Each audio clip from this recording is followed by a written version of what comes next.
this is Governor Bob Ehrlich. Good day, doctors. George Allen here. Good day, doctors. Go! You're watching Dr. Politics.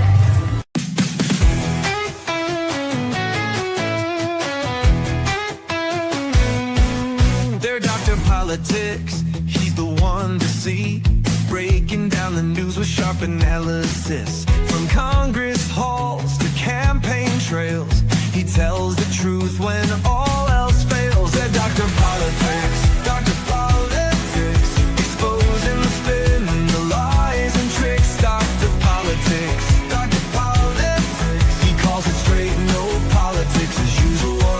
Love from backroom deals to primetime fights. He sheds some light and sets things right. Debates, elections, policy. He cuts through all the DC sleaze. Oh, Dr. Politics. He's got the facts. Dr. Politics. No holding back. Dr. Politics. Go away.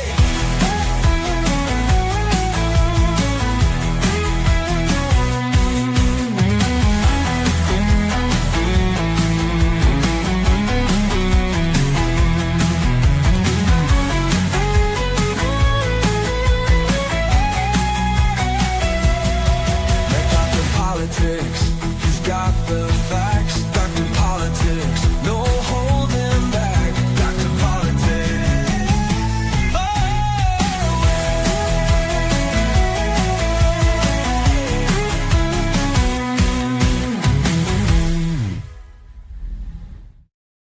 We are live. It is June 6th, D-Day, 81 years ago.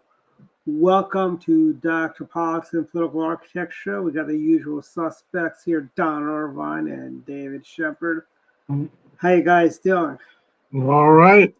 I tell you, that bromance ended in, it's one of those breakups that just went right off the rails. You know, when it happens, you think, hey, the media's gonna have a field day with this. But Elon kind of just yesterday, I think around 3:30, when he dropped, Trump's in the Epstein files, kind of like, you don't come back from that. Yeah, you're probably right about that part of it. It's just this is a War of the Roses type of a thing that's going on here. But Great movie by Danny DeVito and. yeah, I think it was a good movie. What's her name? Was it Kathleen It's been Turner? a few years. Yeah, I but- think it was Kathleen Turner. That was the ex-wife.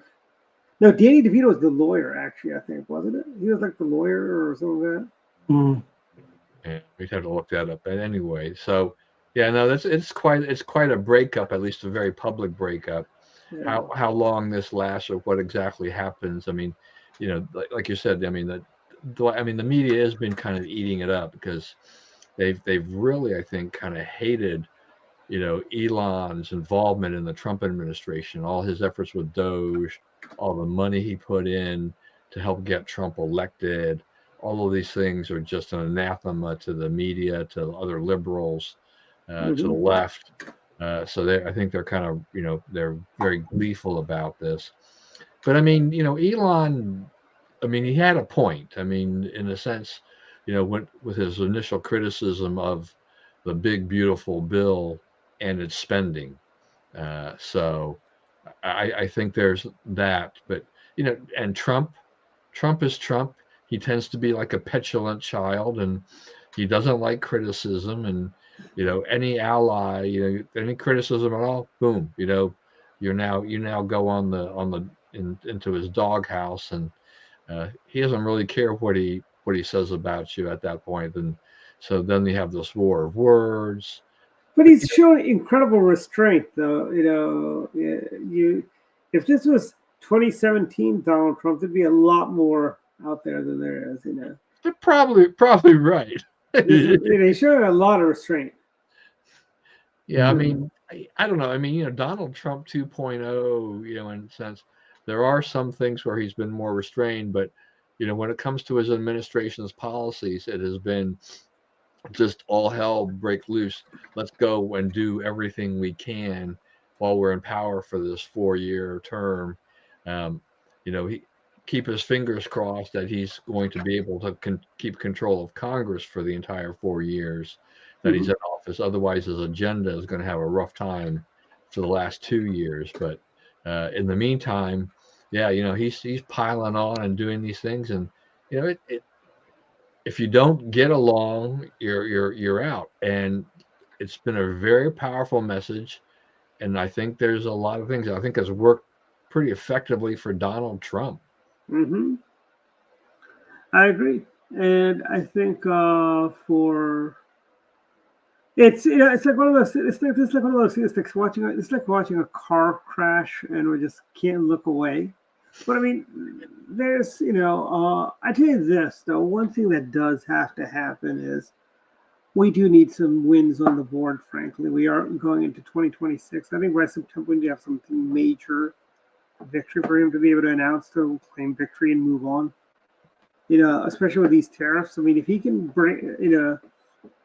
get the deal with, say, the Chi-Coms, or which he says they're really close to. He said he's really close to have a deal with the Indians. He says he's really close to having a deal with the Canadians. Everybody wants a deal. And although he did say the EU has not been very friendly and accommodating, frankly. Right. I don't know about you, but in general, I kind of loathe the EU. Oh, I do too. I'm not a fan of them.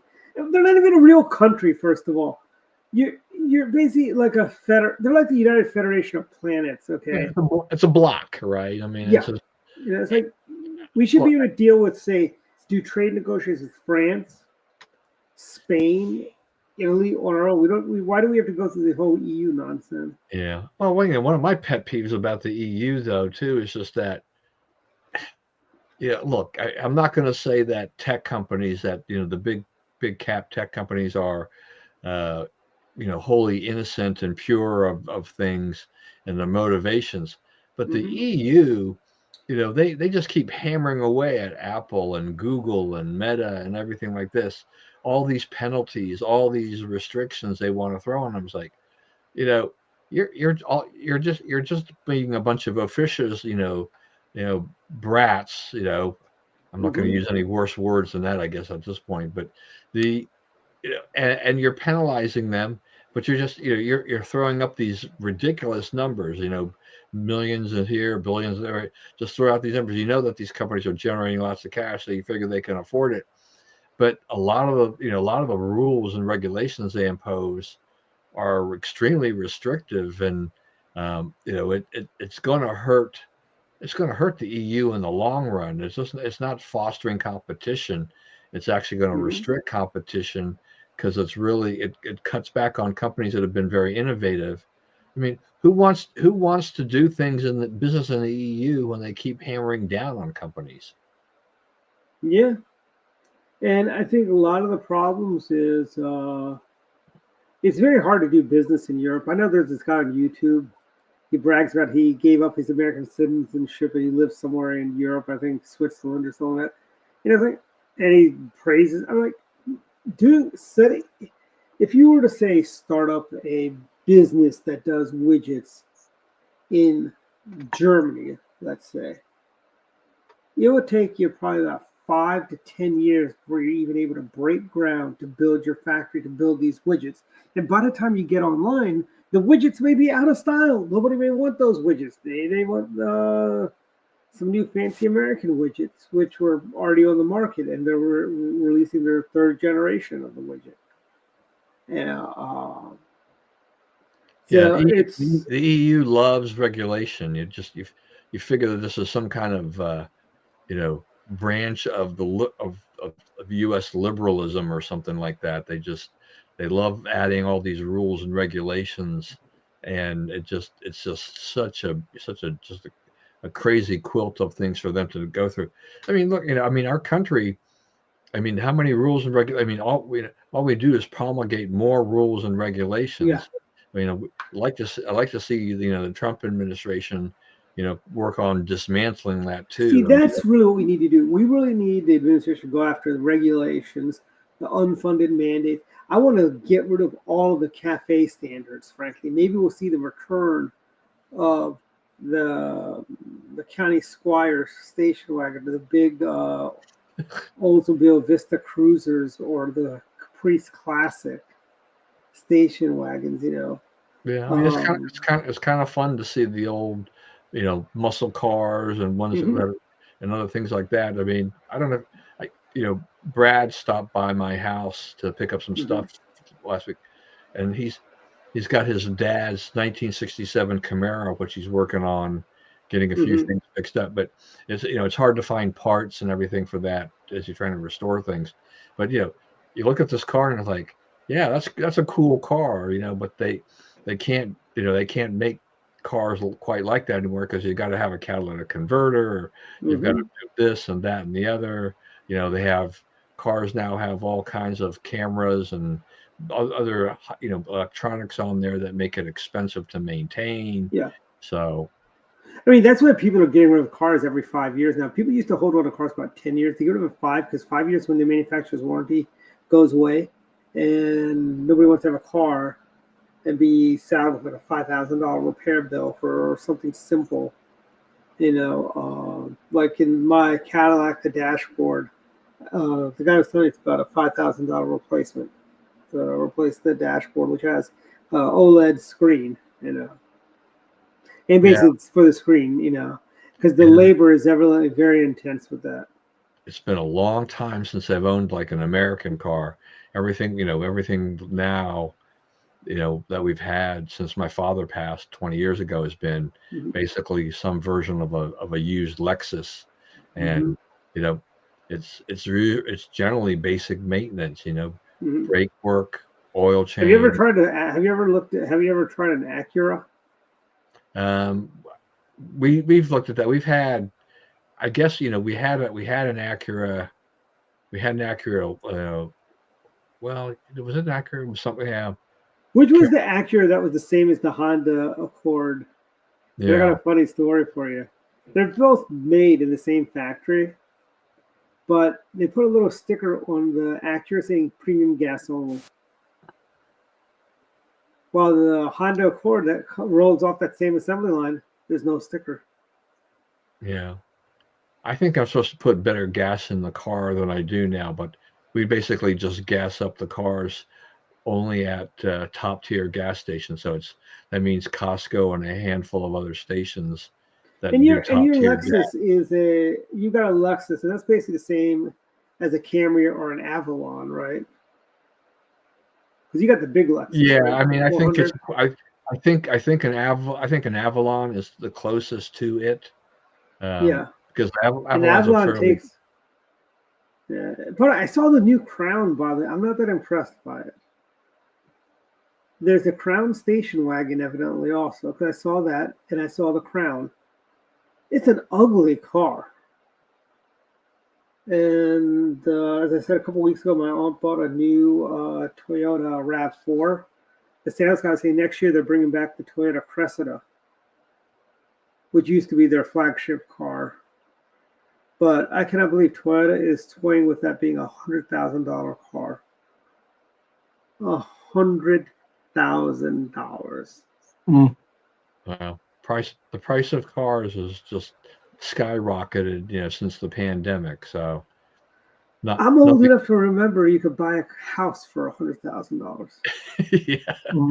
and you probably still can in some parts of the country. You might be able to do that, particularly if they were like a modular home. Yeah, If you're in good, Kansas is, by the way, the cheapest place to live in America. Like you could buy a house you could buy a small mansion for 250 grand in Lawrence or Topeka or those areas. hey, as long as you don't mind, depending upon where you're living and Oh yeah. potentially being in a kind of a tornado alley issue or Well, I something don't like know. that. You remember our friend Jamie, right, from Free Congress days? Yeah. He moved to Illinois, and I was so. I go, I bet you're happy that you don't have to. I go, do you miss the DC? He goes, yeah, I miss the fact that I have to drive like an hour and a half to get to a Walmart. So there are some drawbacks to living rural. I mean, I think about the idea of Well, I mean, where I am in Melbourne, it's like civilization's got everything there pretty much. But if I were, let's say, if I were not living, if I didn't have a second home where I'll probably end up retiring to at some point, I would consider living on the Eastern Shore. But then again, living on the Eastern Shore, I'd probably have to go to Annapolis once a week to get to a Costco's. Or actually, I don't know if there's a Costco's in Annapolis. I'd probably have to go to Hanover to get to a Costco's. Because I don't think there's a single Costco on the shore unless there's one in Ocean City. Yeah, I don't think it's populated densely enough for that to happen. I mean, Costco's got, what is it, nearly 1,000 stores worldwide, but Mm-hmm. they're pretty judicious about where they locate them, but they will put some within several miles of each other based on patterns of living. I mean, you go to Arizona, you go to the Mesa, Tempe, Yeah. Phoenix there. I mean, there's like 3 Costco's within like 5 miles of each other. It just depends on which direction you're heading, Yeah. and they're And, always crowded. and if you go to it's like in Florida. If you go to the downtown, like Melbourne, they've got 2 Sam's Clubs within shooting distance. They've got another one that's a little bit further away. They've got one in Vieira. There's a Costco's in Vieira, and I personally like the Costco's because everyone down there, because Costco just opened there a couple years ago. People still have their Sam's cards, so they all go to Sam's, and Costco's is not as crazy busy. I mean, it's busy, but it's not like here, where people are lining up as the store opens trying to get in there. They think it's a Grand Prix, it's like the 4th race at Belmont, Yeah, well, I mean, I can always use Evansville, Indiana, where my daughter lives, and Sam's Club has been there, was the established store. Costco Mhm. came in several years ago, but it's pleasantly not as busy, so you can saunter through there, whereas the Mhm. Sam's Club, is far busier. But what I observe when I look at the Sam's Club is that they do a pretty big business in, you know, pickup orders. Mhm. So you order ahead and you just park, and then they deliver it right to you. Costco doesn't. That's not part of their business. Is Yeah. pickup. That you buy One it. thing I do like about Sam's, Nahid was telling me that you can buy on the fly. So you just scan and you pay and you walk out and they check your receipt and you're done. Yeah, kind of. I mean, you take your phone, you use the Sam's Club app. There's a feature in there called Scan and Go, and you basically scan everything in your cart, Hmm. and then you can check out on your phone with a credit card on file or whatever, Hmm. and then you get a QR code in essence as a receipt, or barcode as receipt, and you're supposed to, when you pass through those new gantries that they have set up, Hmm. it's supposed to read everything that you've got and whatnot. And then, the part of the idea I always thought about scan and go is that, you're scanning and you're going, right? You're able to just go through. Well, And then when they yeah. scan, if you show them your phone, your receipt on your phone, Hmm. they scan that and they should go. But I don't know how, almost every time I've gone through that process, they're Hmm. still scanning the products in the cart. And I'm like, makes no sense. And it's like, Hmm. you call this scan and go, but you've scanned and stopped me, you know. Hmm. Where this QR code shows that, hello, I have bought these items. So Yeah, and I think if you go, have you gone to Amazon Fresh? They've got that, and they've got it down to a science. I just throw stuff in my cart. I walk out, my Amazon Prime account gets billed, and we're all good.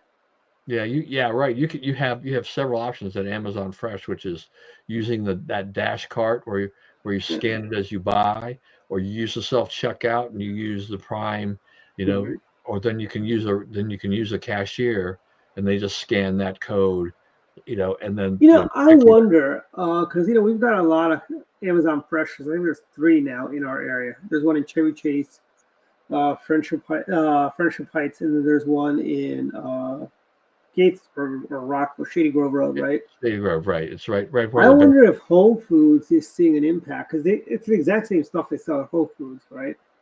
I don't know why Amazon is not rebranding Whole Foods as Amazon Fresh. Amazon Fresh though I think their stores are a little smaller. Yeah, they are. They do a lot of pickup orders. Mhm. Their employees are in the aisles all the time shopping, for customers, and they use Amazon. There's a lot of Amazon branded, items in Yeah. there, milk and cookies and crackers and stuff The like that. pizza. Mhm. And I don't go to Whole Foods knowing whether or not they have the regular sales like Amazon Fresh does, but we do look at I do hear commercials on the radio for Whole Foods, the sales they have at Whole Foods, But I tell you, Aldi's is planning to open up more stores. So I don't know how this is all going to shake out, frankly. Yeah. I personally don't like going to Aldi's because I don't like paying for a shopping cart, frankly. You don't have to pay for a shopping cart. You can just carry a bag in, theoretically. Yeah. But I just think Aldi's, I don't know.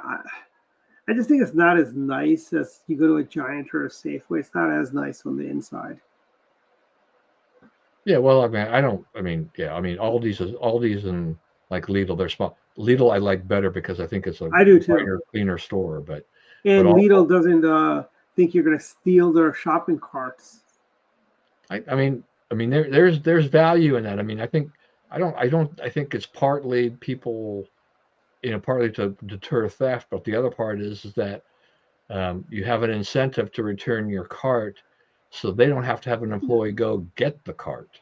Yeah. By the way, I will say this. Okay, the shopping carts.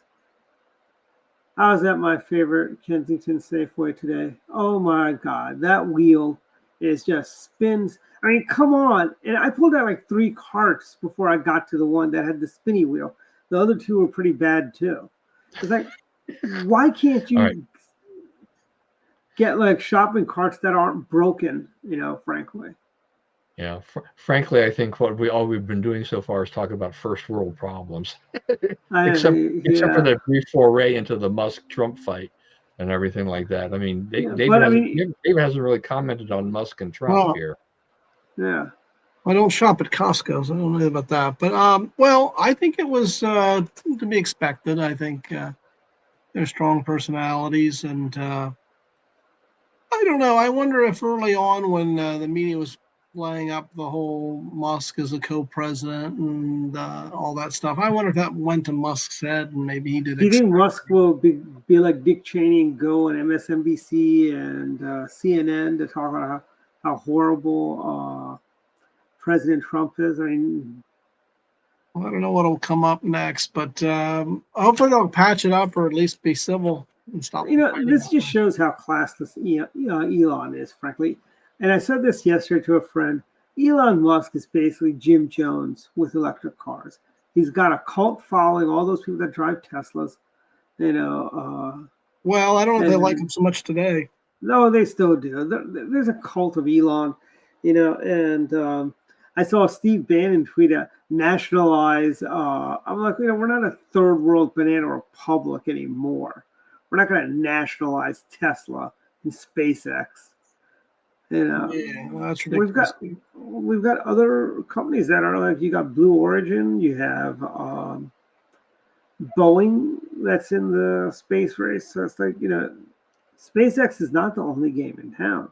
Yeah, but SpaceX has done a pretty good job. I think SpaceX really kind of really changed the space game in a lot of ways. I mean, I don't think NASA had been doing a very good job with a lot of things, and Elon, free of government bureaucracy, was able to develop things. And I think it's great that the government basically is saying, yeah, you guys can kind of do a lot of this better and faster and whatever than we can, because we're bogged down with all kinds of garbage. So we'll pay you to send the payloads up. We'll send you to send astronauts to the space station. And I think that's wonderful. Look, Elon, I will always admire him because there's a smart guy who built a business or several businesses on the back of the U.S. taxpayer. Perfectly legal. Government passed all, Congress gave him all these incentives with all these tax breaks for, buying an EV, the solar panels with Solar City and everything like that. So you do that, and he's made a fortune off of that.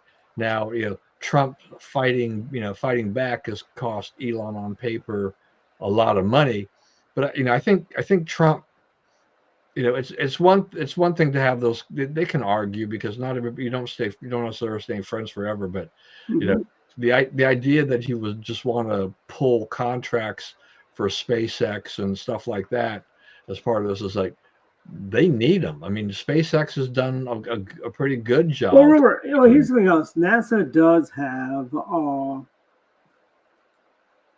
the new Artemis program. That's a beautiful rocket. I saw it. They did the test. They're on mission 2. When they're actually going to send people next year. It's not like we're dependent on just Elon, frankly. Right. I think NASA can learn from the other companies, right? I mean, they can learn about how to build a better rocket. And Elon reminds me of Maxwell Lord from DC Comics. He's this tech billionaire in the DC universe who's trying to take over the world. He's got a rivalry with Lex Luthor. Well, what makes me laugh about all of this, though, is just that there's some news report said that there were two medium-sized egos clashing. I'm like, Trump and Musk, they are not medium-sized egos. No. How they coexisted this long is already a miracle. And by the way, this fight also shows a couple things. One, it puts in the front and center the fact that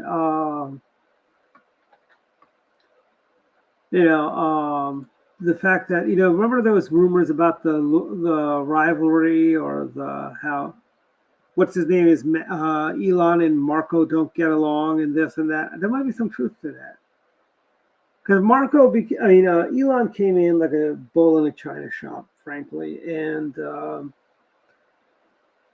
and then somebody was saying, what if Trump just rehires all the people that Elon fired just out of spite? I'm like, I'd say he won't do that, but it's not out of the realm of possibility for the president just hire back everyone that Elon fired just out of spite. I mean, I think Trump was serious about trying to cut the size of government. I mean, that's what Elon, took a stab at this, coming in and saying you're going to cut $2 trillion.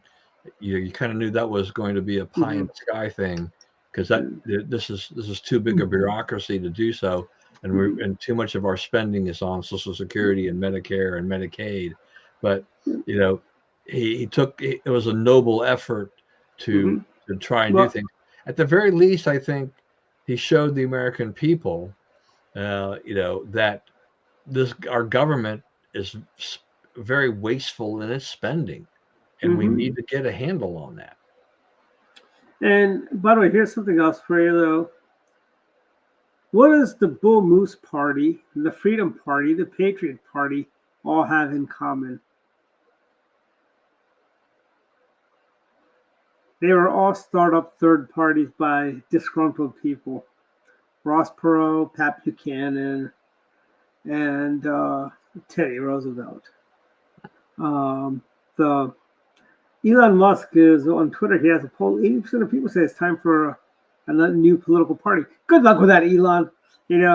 I wish you well, but I think you should take a look at what happened to Ross Perot and his party. How long that lasted. Well, it's hard for a third party because the system's geared to. And friend, we don't. It's not a parliamentary system, yeah. And just to get on the ballot really takes a party operation. It's going to be hard for you just to get on the ballot.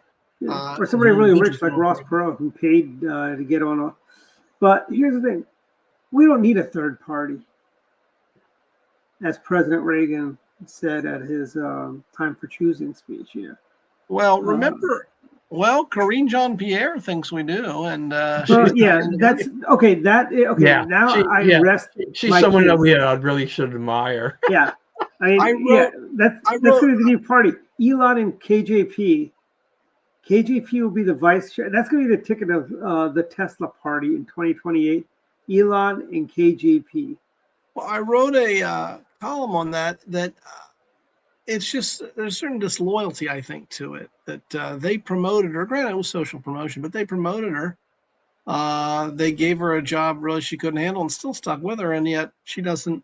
She but kicks them when they're down. So I thought that was odd. All of the Biden people are I thought it was cashing in. not odd. That I know, but it just sort of seemed certain disloyalty to that. And then the other thing is, I think it's why people hate Washington, because someone goes there, they get paid handsomely and say one thing, they leave, say something totally different, and get paid for that too. So Which was the Hutchinson brother that was friendly with Paul Weyrich? Was it Asa or the other one? I don't remember. I think it's Asa that was friendly with Paul. Maybe, yeah. But here's the thing. Paul also made a comment that Asa moved to D.C. First thing he does, he divorces his wife for many, and then he was having an affair with some woman while he was married to that woman.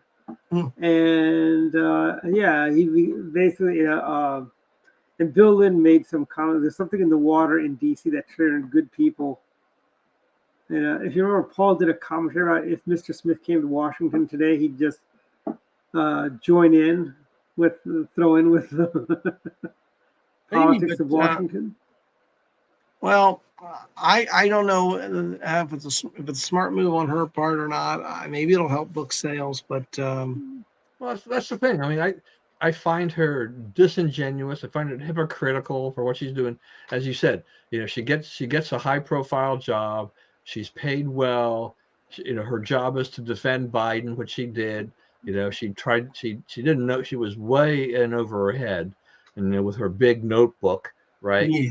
And but she's there defending Biden and Biden's mental acuity and all these kinds of things like this.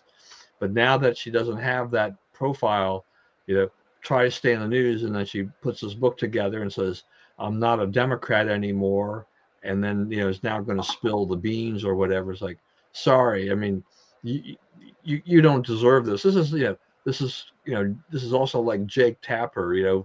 Tapper's been running around promoting the book with Alex Thompson from Axios. Extremely hypocritical. We've discussed this before.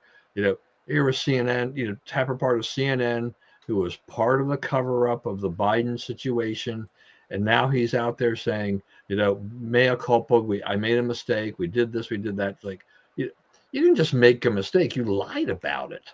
Hey, Don, I say people should save their money and just buy this book. Don't buy KJP's book. Buy Governor Ehrlich's new book, Trump 2.0, that's coming out. Oh. Well, how about this, though? Speaking of lying about something, she claimed that, he's very active and all, and then she said, yeah, I have trouble keeping up with him. Right. Someone joked, if you have trouble keeping up with Joe Biden, you might want to see a doctor. Yeah. But that line was crazy. She's like, Yeah. I have a hard time keeping up with him. It's like, are you nuts? What is that? Where did that come from? Yeah, that pushes it too far. I don't mind plugging the boss and saying nice things and putting his but then you're just giving a false impression. So that's not. And look at this. We all, the Republican Party. We I like to say we still are the party of loyalty, and that's where loyalty still means something. But looking at Elon, I don't know, but he never really was a Republican either. No, he No. wasn't. Yeah. I mean, He was a Democrat turned independent. Yeah. But I wonder if he now turns. Well, who knows what he does next? I wouldn't put it past them to go on MSNBC and talk to Rachel Madcow and talk about how mean Donald Trump was, because those are the Republicans. Everyone says, they're never going to go back to. Let me tell you, they wanted Dick Cheney waterboarded. They wanted Dick Cheney and George H.W. Bush, and this goes more to Dick Cheney than President Bush. They wanted him to be tried as a war criminal. They wanted him arrested the minute he left America. Okay, and now he's the darling of the left. That's how the left is. Look, I mean, I think if Elon is smart, I mean, he'd already. I mean, part of the thing too is that he's supposed to go back to running, Tesla and the other companies full time. I think he can. I think he should just let it go at this point, and then go back and run those companies. The market will react much more favorably again if he does that. If he just skip the politics, work on policy of things that concern the companies, so that he can, if he needs to fight a little bit more for some extension of tax credits, fine. He can do that. I mean, I don't like those tax credits, but they're there. And though Elon has made statements in the past about, he was fine with seeing them expire, because he's already sold a ton of vehicles, and he already has upper hand. I mean, he needs to really, if he wants Tesla to be more successful longer term, one of the things he's got to do is that he has got to get his people together and say, we need new designs, because they haven't done diddly in years. So it's, there's been minor changes to the basic, Teslas that we knew, and car manufacturers, I mean, they're refreshing their lines every few years. Yeah. And Tesla hasn't really done that. It's like a minor tweak here and there is not it. Yeah, like remember in the 70s, they every year the new models would have a different headlight. The 76 Monte Carlos had round headlights. The 77 Monte Carlo had the stacked square headlights. Then and back then, American cars, they don't really do anything like that, even between model to model. Like I had a 2016 Yukon, then I got a 2020 Yukon, identical cars. There was nothing. I mean, everything was in the same place. It was like, I didn't. If it wasn't a different color, nobody would know I had a new car. Well, I kind of miss the changes that the auto manufacturers used to do. Yeah, look, Elon, I mean, Tesla itself, they make more money selling their carbon credits that they get because of their EVs, so they're selling them off, than they do really selling the cars. The tax credits are a boon to his company, but he's the Cybertruck, cool vehicle, doesn't really do much for the company, sales wise, income wise. Now they're looking at, what is it? They've got, I think he's gonna have his robo taxi or whatever. So I mean, Waymo, Google and Waymo, I mean, are way ahead of them right now. They have made that very successful. I mean, I would love to see them out here, because I think they're kind of nifty. I very nearly, pulled the plug one time and said, I think I'll just reserve a Waymo just for the heck of it, so I can ride in one, because it looks so cool. And I've seen so many posts on social media from people I know that have tried this out in, Phoenix and San Francisco and places like that, and they're like, well, this is pretty nifty. It's not super cheap or anything like that, but it's just very different. It's very revolutionary in terms of how, and this is what Uber and and Lyft, particularly Uber though, were going for in their model, was that they were trying to get to a driverless model, because it's the labor that's really expensive once you get the technology in place. And I'll tell you this, we've got, moving us just slightly off the whole Elon stuff, but kind of in that same vein, I think one thing about Elon is he is kind of like the Bill Gates of this generation. Remember Bill Gates with Windows and Windows 95 and Windows 98, and then there's Windows Me, which sucked. But my point is, or Steve Jobs, remember he had the Newton, and then came the iPod, and then the iPhone. There's, my point is, Elon, even though Google does have a head start, I think Elon can catch up, because he is a smart guy. Not very politically bright, but he's a smart guy. And Yeah, I mean, he's a disruptor. I mean, and I think he disrupted politics in a lot of ways during this election cycle. The money he poured into the campaign, all the Doge effort and everything like that. Mhm. But it's like I said before. I think he'd be wise to kind of move on. If he wants to fund something else politically, that's fine. That's his prerogative. It's his money, whatever he wants to do. Though I don't really think he's going to do that, except if he might want to fund candidates that really make a pledge to cut wasteful government spending, bring down the deficit, The Tea Party try 2.0. and quit increasing the debt limit. I mean, Yeah. this is just something, a game politicians have been playing for decades. It's like, this is not going to help the country, by having this ridiculous, amount of debt that we're carrying. Can we do this next time we hit the debt ceiling? Let's not increase it just to see what happens. If things go bad, we can increase it, but let's just see. Let's give it a couple of days. If the sky doesn't fall, You know where we're supposed to be, because you got Elizabeth Warren and her bunch. They want the debt ceiling eliminated. Which is like basically like that's the blank check to spend as much government money on programs as they can, rather than having the debt ceiling being there to try to rein in spending to some degree. But our government it's just the way that we have set our budget, it's completely wrong. I mean, when you're basing the budget on what the agencies have spent, and then say, okay, well, we'll give it a minimal increase from that. But where was that budget 20 years ago? It was a lot lower for agency X or whatever. yeah. They add so much middle management, so many other staff that don't really do anything. You got the drain in the swamp kind of a thing. There's a lot of stuff that Trump needs to do. And I'll tell you, I'll give some advice to the Democrats. They won't take it. What they need, they just need to spend some time in the wilderness before they realize.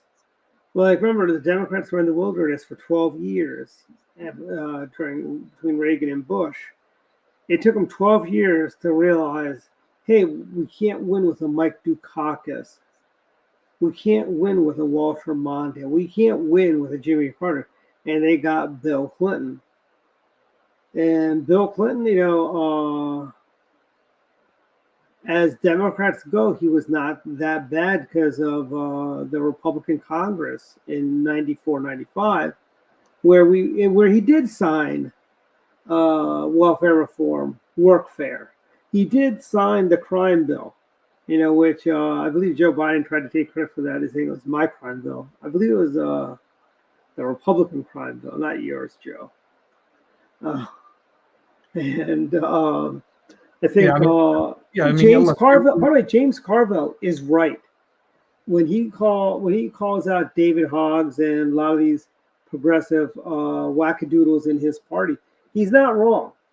James Carville is not wrong. I mean, that's the guy who actually got a president that was actually popular after he left the White House. Although I don't know. Yeah. No, I'm going to say the Democrats. I mean, who do they have, right, David? I mean, who's their bench? They don't have. I mean, Clinton and I think Obama were good politicians. I mean, I think they were charmers. They spoke well and they got people on their side. But there isn't anybody out there really for that right now. Yeah. But the opening. But I think the opening for the Democrats still is that taxes and tariffs could still give the Democrats an opening for Congress in 2026. If Trump can show that tariffs and if say this big beautiful bill winds up with still a large increase in the SALT deduction, right?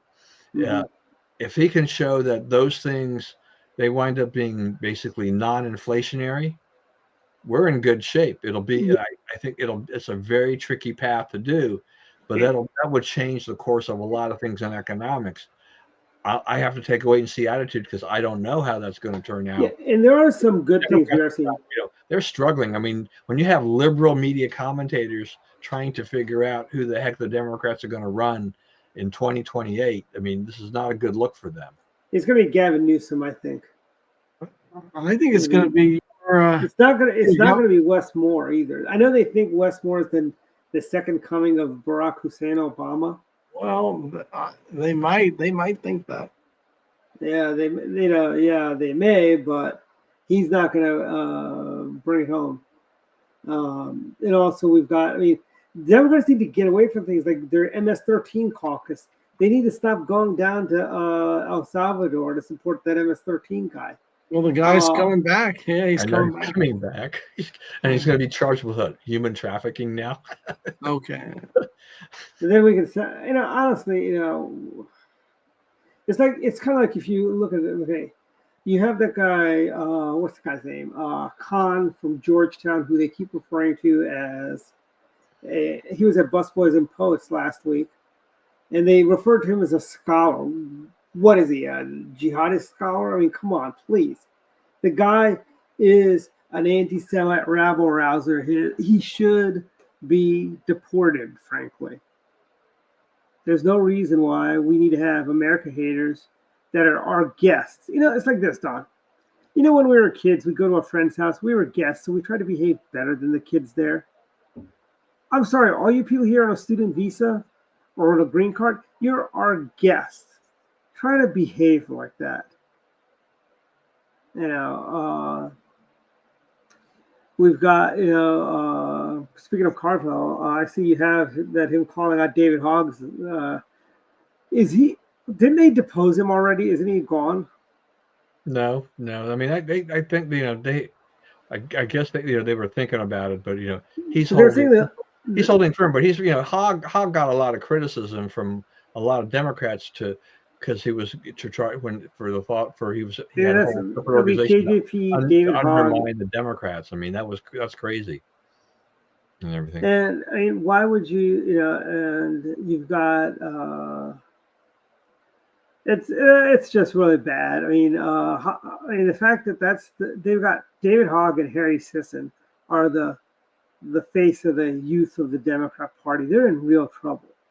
And what did they spend $20 million on how to talk to white men? Yeah. And so wait a minute. So David, what was your initial bet on the Democrat nominee for 2028? I say it's going to be Gavin Newsom. No, I don't know. It's wide open. It might be Elizabeth Warren and AOC, a ticket of AOC and Elizabeth Warren. But I think because maybe Whitmer or Wes Moore or someone who's perceived as an outsider, I think has a better shot. It's not going to be Wes Moore. Is not an outsider. He grew up inside the Beltway. I don't know. And the Whitmer thing would be interesting only after Trump praised her so much, right? Okay. It's like did he just kill her chances in 2028 when he did that a few weeks ago? Whoa. That was was that a planned strategy to try to take her out? I think the Democrats will go for somebody. They're not gonna go with. I'll take that back. I don't even think they're going to go with Gavin Newsom because even Gavin Newsom is too conservative for the Democrat Party. I think it's going to be somebody like an AOC type. I wouldn't be surprised if Bernie runs and they nominate Bernie Sanders for president. He's as old as Biden. Yeah. Yeah, but yeah. As old as Bernie Sanders, and he's still relatively sharp, especially compared to Biden. But come on. Though Bernie Sanders anointed someone, that would probably get the far left excited about that. He probably anoint AOC, frankly. Yeah, the AOC. There's just she's a social media kind of person, but she's never going to get enough votes. Yeah, they know they're walking the plank on her. Yeah, and here's the thing: the Democrats, like I tell you, Bernie Sanders would fit because you remember when the Soviet empire when they went from Brezhnev to drop off to Chernenko, all very old people, like over 80 years old. Yeah, They then all they went died with in office. Gorbachev, who was Gorbachev was young at the time, like 50 something. Didn't he just die, or is he still alive? By the He way, died several years ago. yeah. I I don't know. remember.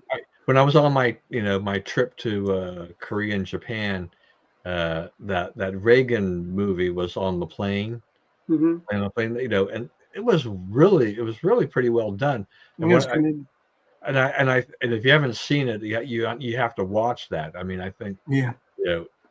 Des Quaid did a great job of getting the intonation of Reagan down pretty darn good. Mhm. But you mentioned this whole thing about Andropov and these guys die. It was that line in there, or it's like kind of like, how am I supposed to talk with these people? Negotiate when they keep dying on me. Yeah. Because they did die. Boom, boom, Yeah. boom. Right. Yeah. And I seriously, when Chernenko died, I did not think they'd give it to. I was betting on they'd give it to Gromyko, the foreign minister, not Gorbachev. Because Gorbachev was the celebrity. He was like the Barack Obama of the Communist Party. Oh yeah. He was like going around. Because I remember he went to London. He really wowed the people, and his wife Raisa. They're like, oh my God, she's like if Jackie O were a communist, that would be Raisa Gorbachev. Oh, There were a lot of comparisons of Risa to Jackie. Yeah. and I'm thinking like, what? It's like in some alternate universe, and Those were some interesting times for sure. And by the way, this past week was also the 36th anniversary of Tiananmen Square. Yeah. Wow. But you see how the landscape has changed, though. I mean, yeah, there was a time when on that day you would see people relatively peacefully protesting in China and Hong Kong about this, but under Xi now, this is like, you can't do that. I mean, there are no freedoms like that. You dare try to do that, the police are going to round you up, question you, and maybe throw you in jail. if you're lucky, or kill you if you're not. Yeah. By the way, when I remember wrong, was Deng Xiaoping sort of sympathetic towards the protesters? Because I seem to remember Deng Xiaoping was ousted shortly after Tiananmen Square.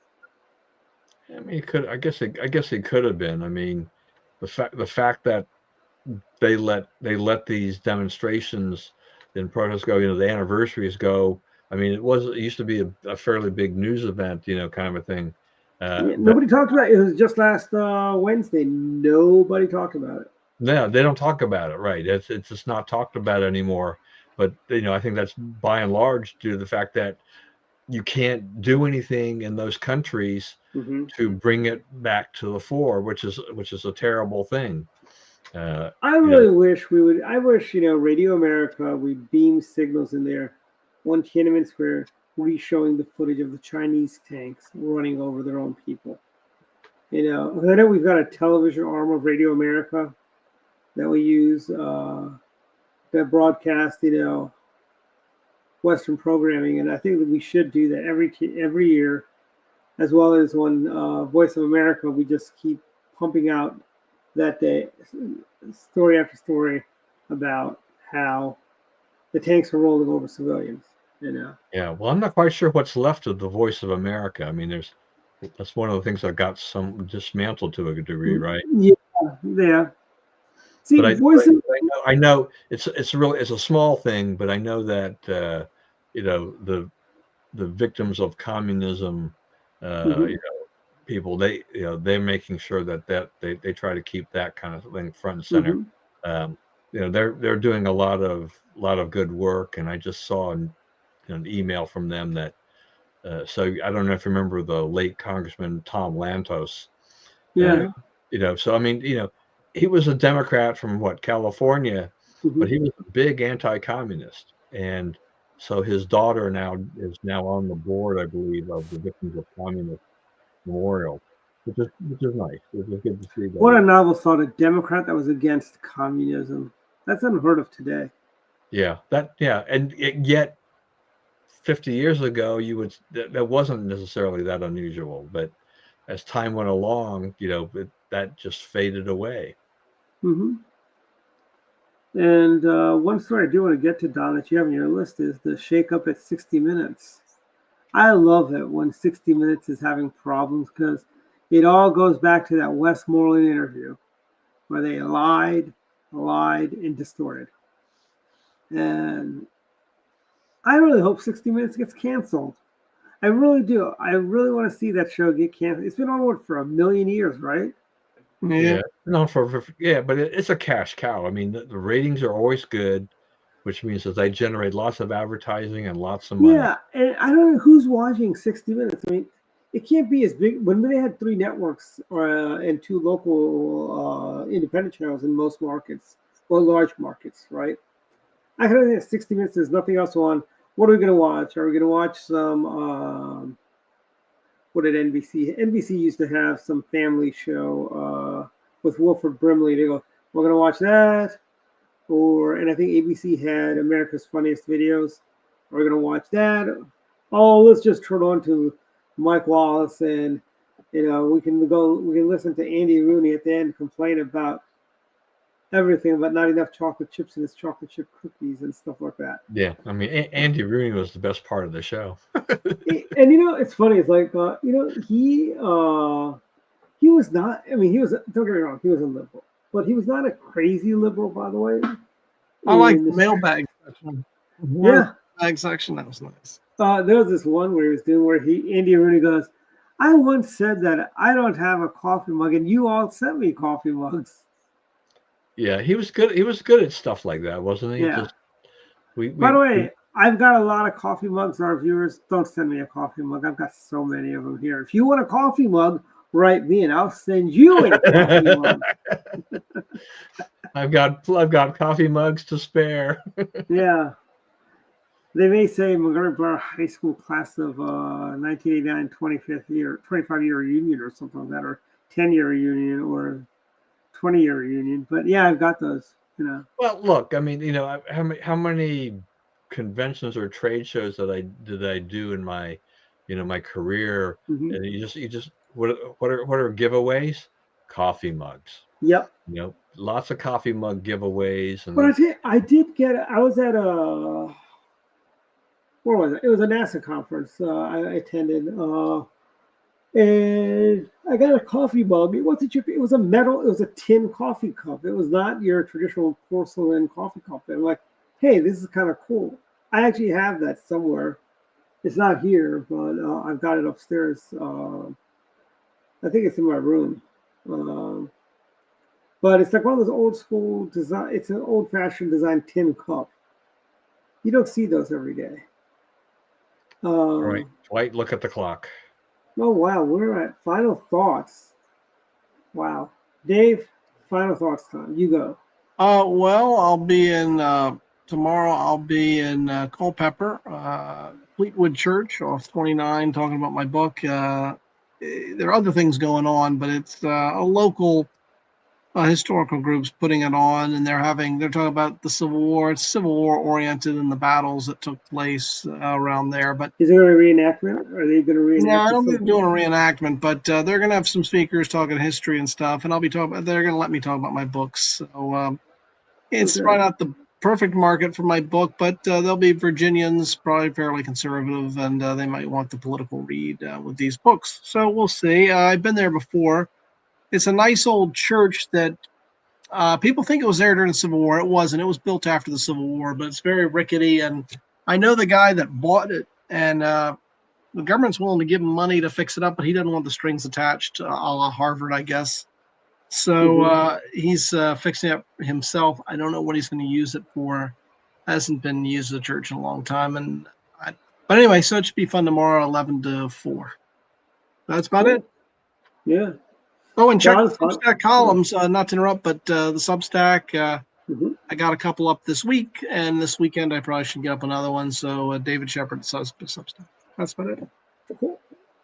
Don, thoughts? Okay. Just to play off of David and the Culpeper thing. Every time I hear Culpeper, it brings me back to my childhood because my father had his checking account at the Second National Bank of Culpeper, Right. which and when I was growing up, I couldn't understand this. I didn't know where Culpeper was. And that It was wasn't, before. I could look around the banks around our home and in Maryland, but apparently at the time it was he had his checking account there because it was free checking. So my father, being the frugal guy that he was of Scottish descent, That, carried it to the extreme. It's like Culpeper is like, I guess they had, I don't know, I don't even know how, That was before they direct said before deposit. I don't know. I guess he must have sent his paycheck. He must have mailed his paycheck into Culpeper or something like that, and all that. But I remember visiting Culpeper uh, many years ago because we went to Boston, Virginia.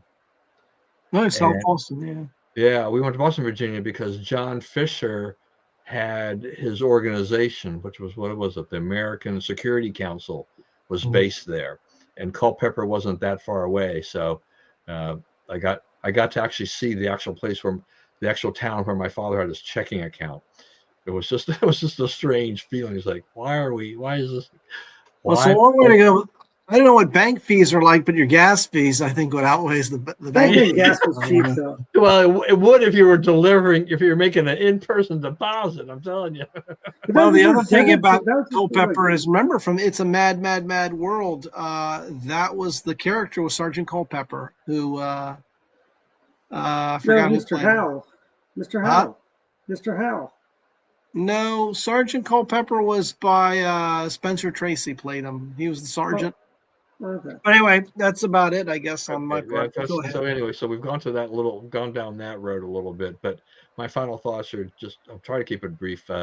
South Korea had an election. There's some other countries that also have had, Poland had an election as well, but South Korea always, I pay more, being married to a South Korean always makes me a little more interested in what the politics are of that country, more so than even being the fact that I'm half Japanese and I don't spend as much time looking at Japanese politics as I do, because South Korea politics, I think they're just crazy because it inevitably, I mean, the previous president, he had about 2 years left on his term, but he inexplicably he declared martial law back in December, and then all hell broke loose, and he gets impeached, he gets replaced temporarily. They have to have the election, and now South Korea goes from a conservative South Korean government to one that's going to go back to the left, back to the kind of the sunshine policy, back to the early 2000s. Back to the This, days when the this guy, Kim this family guy, ran everything. he's going to be less friendly to the U.S. He wants to have good relations and ties with China and Russia. So that tells you where they're going. But inevitably, Well, with a lot of these South Korean leaders, what happens to them? They wind up when they're either leave office or are pushed out of office. They usually wind up getting charged with some kind of corruption because for whatever reason, South Korean politics and corruption all go hand in hand. It is just. that's just like the state of Illinois, where every governor has been indicted except the last Republican governor they had. Yeah, I don't know. I mean, you can complain a lot about our system and the politics in our country, Hmm. but you look at these other countries and the corruption that goes on is just incredible. And anything that happens in our country is just minuscule by any standard. When you look at a lot of these other countries. So anyway, so this new president will have, I guess he gets this 5-year term, 1 5-year term, and then they're done. Uh, so hopefully he won't do too much damage in that time. While then Geert Wilders pulled out of the coalition in the Netherlands, so that government's going to have to reform. Poland, a conservative, squeaked by there, so that's still better than nothing, right? And so hopefully that'll work well for them. Um, Also, the you mentioned 60 Minutes, and we had Scott Pelley gave this very Yeah. very harsh anti-Trump, everything, commencement speech, and you're just like, okay, so so much for fairness in the media and keeping things above board. It's like he just went on the full bore attack, and you're like, okay, so can you really ever trust Scott Pelley again to give you an honest opinion of the news after that? Well, speaking of that, we had one of our writers, I think it was David Lee, who's a senior American. He wrote a rebuttal. He did a comparison with that and President Trump's commencement speech. How President Trump's commencement speech was upbeat, positive, while Scott Pelley's like, everything sucks. Nothing good's going to come of this. And so it was a good story. I thought it was great. The comparisons. And also, his friend Aaron did an article for us on the Fonz doing the commencement speech at Georgetown this year. And Aaron makes it funny that I'm under no illusion that the Fonz is not a wacky, crazy liberal, but his commencement speech was not, hey, you're doomed. He was positive. And I think that's what you want to hear at a commencement. You don't want to hear stuff that life sucks. You're not going to you're going to be the worst generation in your lifetime. You'll do worse than your parents have done and blah, blah, blah. Nobody wants to hear that. Right. Yeah. And I was trying to look through commencement speeches because I do this every year. Mm-hmm. At this time, we're looking for see how they are being done. Most commencement speeches are fine. I mean, Kermit the Frog delivered the commencement speech at the University of Maryland, right? Mm-hmm. And I mean, Jim Henson was a Maryland grad, Yep.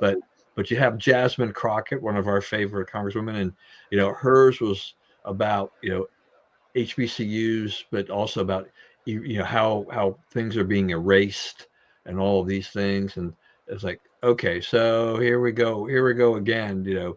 Let's throw out the race card. You are now you don't mention Trump administration, but we know who you're targeting there. And then the ones that really didn't get it, they got some coverage, but not a lot, were the speeches that were being given, on campuses that were anti-Israel. Mm-hmm. There were some students who pledged. There was a student who pledged to, what his speech was going to be, and I think NYU withheld the diploma because that student gave a completely different talk to attack Israel. And it shows that this pro-Hamas, pro-Palestine situation on college campuses, is not and has not gone away. As we go through now, what will be another summer of this, and we'll see what we get in the fall. But these type of speeches, they're not appropriate. I mean, commencement speeches are like high school graduation speeches or anything like this. They really should be upbeat, and they should, at least they used to talk about the future, right? Yeah. And what you've accomplished and what you can accomplish and things like that. Instead, we still have a bunch of people who want to get very political and do things. And like you were saying, Dwight, about Trump. Trump, when Trump delivers a speech like at West Point, it's going to be very upbeat overall. And so we could use more of that. And for Dwight, congratulations. I don't know, you seem to have sparked the Orioles onto victory here. Yeah, I know, you know what it was, Don. I'm glad you mentioned that. I did a tweet. I was talking to a friend, Brad, who lives in San Antonio, who's going to be moving to Florida. I did a tweet last week saying Orioles magic is kind of like Aunt Clara from the Bewitched. How she had magic, but it wasn't quite. And after that, they started winning games. I will take credit for that. My Aunt Clara tweet is what sparked Orioles magic resurgency. Hey, look, whatever. There's still 7 games out of first right? place. There's still 7 games out of first place, but hey, small victories. Well, so I'm going to check the standings. So they're now 13 games behind the Yankees. Yeah. Oh, okay. Maybe it was 7 games behind the Red Sox, who are next to last place. Because my friend Brad is a Red Sox fan. I think that they're only 3.5 games behind the Red Sox now for fourth place. So Yeah. Small Yeah, wins. Small the wins. Red Sox have been in a big tailspin, so they've had a If the problem. Orioles finish fourth or even third, I'll be happy. Yeah, I mean Yeah. they've had 61 games, so we're getting very close to the midpoint of the season. So, but if the Orioles start playing better, that's it maybe somehow by some miracle they'll climb into a wild card. We shall see. Oh yeah. But I tell you this, like I said, the Orioles are the Orioles. Frankly, Like they, you're always going to love the Orioles, okay? There's nothing going to yeah. move you off of that. Yeah, like I said, they're a little bit like Aunt Clara. We all loved Aunt Clara on Bewitched. Yeah, sure, she conjured up Ben Franklin and Napoleon Bonaparte many a times, but we loved Aunt Clara, and we love ROs. But All right. Well, anyway, that was it. I just want to send it back to you. okay, I got a text from Ian. He wrote the story about the Georgetown commencement, not Aaron. But Aaron actually wrote a really good article on basically the great scholar, as the busboys and poets called, Badar Khan Suri. He's the Georgetown grad student who is pushing Hamas propaganda and so on. Honestly, these guys the courts need to get out of the way, Frank. We need to deport some of these very bad people. But check out the Montgomery County Public Club site. We've got a whole bunch of new articles. We've got like new stuff coming up. Don, we've got new articles up there every single day. We've got one of our newest writers, Trent Anderson, who just graduated from I think I can say it from Landon or St. Andrews, one of those. He went to one of those schools, and he's going to be a freshman at University of Pennsylvania next year. But he wrote a great article on D-Day today, so check that out. We've got a really good article also on July, when Maryland energy bills are going to be spiking, by the way. Just brace yourself, everyone. Our energy prices are going up. But check out the page. We average maybe 4 or 5 news stories on there. And also we have a Substack, directlinenews.substack.com. Follow us there too. Yeah, I just saw that the other day. I'm like, I didn't know you had a Substack. I was like, yeah. All of a sudden, you guys are like all over the place. Yeah, Mark is the one that really runs this. I don't, because I don't like Substack because I can't do any customization on it. But we've got some great stories there. I know Aaron who likes to do like the environmental policies. He's working on a 20 years after Katrina article, which hopefully we'll get that from him sometime in July. Should be a good article. He does really good stuff. Whereas it's funny, Caroline Spencer writes great stuff on foreign policy, and today she didn't deliver the best foreign policy article. Mark's like, he goes, because I'm more mad the fact that she delivers such great stuff. I mean, you can't always have bat 1,000. You're bound to have a dud here and there. She wrote an article on CENTO, the Southeast Asian Treaty Organization, which basically was kind of doomed to fail. And it was not really a military alliance. It was more of a trade thing. And it wasn't like NATO, where we had the tripwire being East Berlin. My final thoughts also, in addition to that, follow me on Twitter, Dwight Nation. And you can also follow I'm also on Instagram, Dwight Patel Instagram. Follow me there, although I haven't posted anything on Instagram, but I think I'm going to start doing that now. And by the way, Don, my final thought is it's June, no candy. Let me show you something. And this is just the part of me that I can't resist. Safeway had these the day after Easter, 20 cents a bag. So maybe next year for Halloween, I'll give out packs of jelly beans to people in addition to the full-size candy. Yeah. Do you remember when you could actually buy jelly beans in smaller packs? I think Brock's made those. Yeah, you get like 10, what I think 10. You think you got like 5 or 6, in there. It was a nice little pack. But yeah, so yeah, 6 months, no candy, because mints don't count. And that's all I've got. See everyone next week. And I'm just queuing up our go down to Missoni's. So, anyways,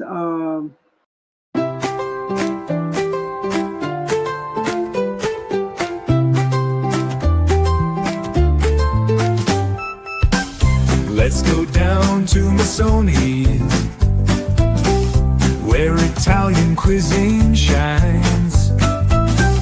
Let's go down to Missoni's, we'll have a good old time. Homemade pasta at Missoni's, sauce is fresh and fine. Good friends gather at Missoni's, join us anytime. Taste the pizza at Missoni's, the flavor so divine. Bring your good times, appetite, join us anytime. Homemade ice cream at Missoni's, freshly churned each time. Bring your laughter and your friends, joy is what you'll find.